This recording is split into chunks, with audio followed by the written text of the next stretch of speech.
I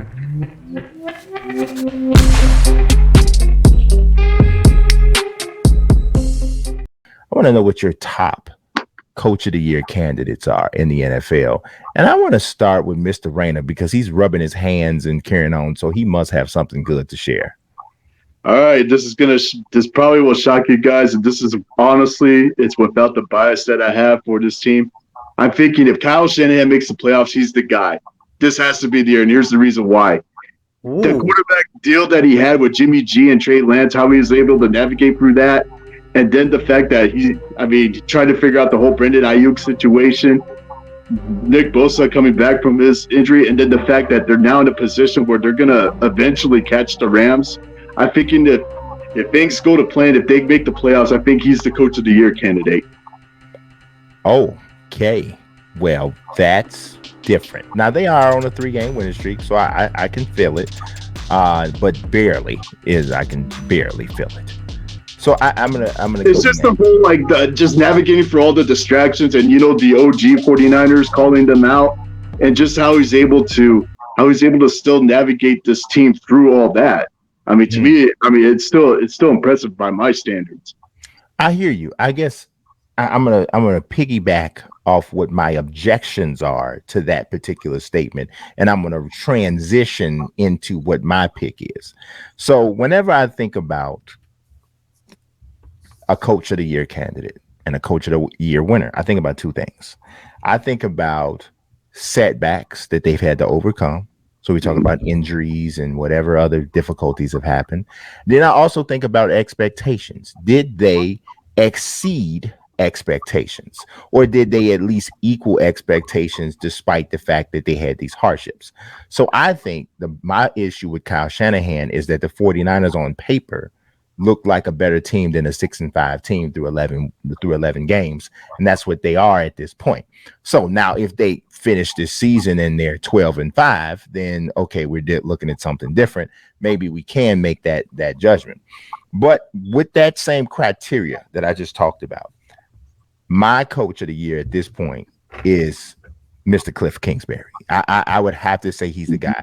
The Cardinals are 9-2 right now. You want to talk about setbacks and injuries? DeAndre Hopkins really hasn't been right all year, and we're talking about arguably the best wide receiver in the game. J.J. Watt has been out for most of this season. Chandler Jones had 5 sacks in week 1, caught COVID a little bit later on and missed time. Kyler Murray has missed time. We've seen they've had different issues and setbacks to deal with. KLIFF Kingsbury had COVID. So we've had all kinds of situations that have come up, and we're still looking at a team that is in first place, got back on on the winning track in their last game.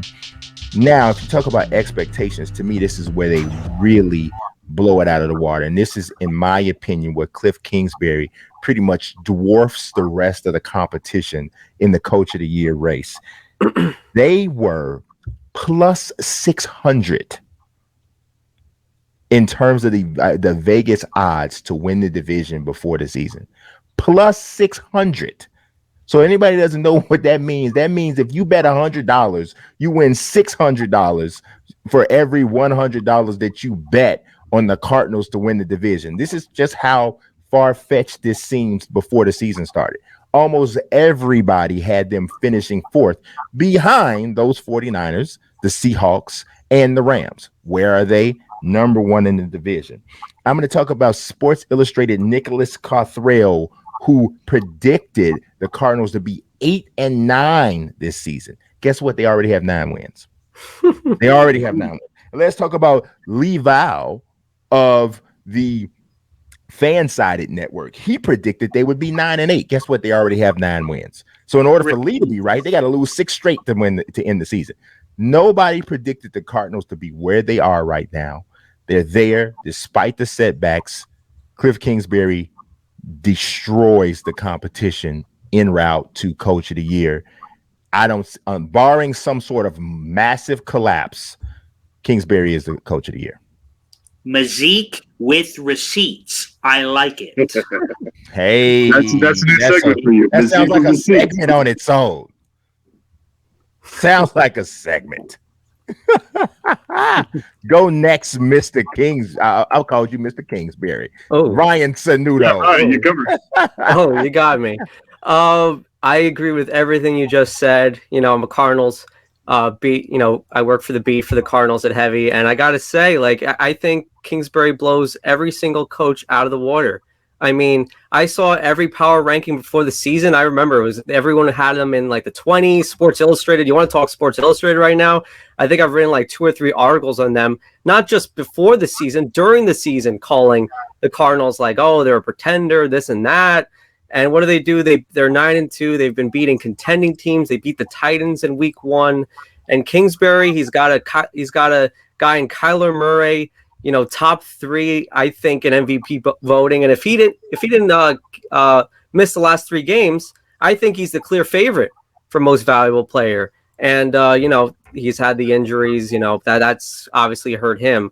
But I got to say, with Kingsbury, it's clear and cut that he's got it. I know LaFleur is another option as well, but they were destined to win that division. You look at the Lions, the Vikings are mediocre, the Bears stink.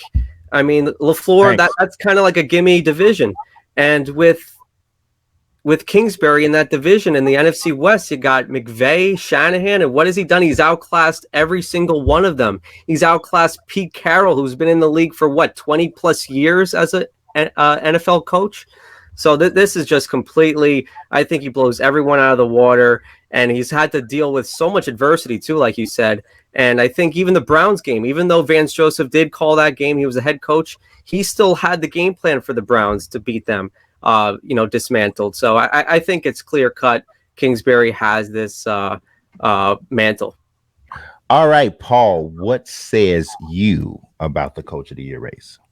The things that I like about all of you guys and being on this panel is that you guys all have something in common. You're wrong all the time, and that is once again the case. Okay.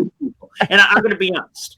I don't want to be the guy to say this. I wish one of you had, so I didn't have to. The clear and obvious Coach of the Year is the man at the operation of the hottest football team in the NFL. That is Bill Belichick of the New England Patriots. And you see this? I got a Jets hat on. What's happening here? Of course, Bill Belichick is the LeBron James of the NFL. What I mean by that is this. Are you trying to get brownie points with the Patriots fans who hate you? Yeah, that's what it is. Let's see what I can do. He's cuddling up with them. I've been in my mentions over the weekend, but I digress. The fact of the matter is, Bill Belichick is the LeBron James of the NFL in that he could be the Coach of the Year basically any year of the past 20 years. Of any of the success they had, you could have made him the Coach of the Year. People would have been like, okay, I get it. But the thing is that last year, so Brady leaves, goes to Tampa Bay, immediately wins the Super Bowl. Patriots miss the playoffs, and all they are is just watching on the sideline as Bill Belichick is getting asked question after question. Oh, man, Brady success. Oh, Brady Super Bowl. Oh, you guys stink. And he just had that on his mind the entire time. And then everyone, including me, left them for dead this year when they're looking terrible. And Mac Jones is throwing these half-yard slants. We're like, oh, look at Mac Jones over there. Oh, boy, New England, they look gross. They are the hottest team in football right now. And out of nowhere, they're now in first place in the AFC East. And, boys, we're just a week out from the matchup on Monday Night Football between those Buffalo Bills who took over the division. It's all them and the New England Patriots. And look what Bill Belichick has done.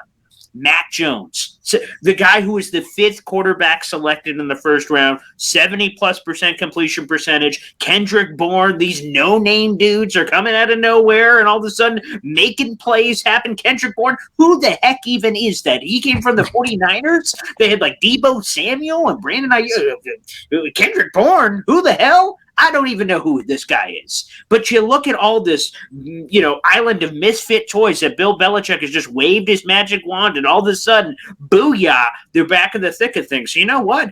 Bill Belichick, if we're going by the criteria that Brian Unique Mazik just laid out for all of us, look at all the adversity that Bill Belichick has overcome to put this team. Your views are going to go up, Brian, off of what Paul just said. Yeah.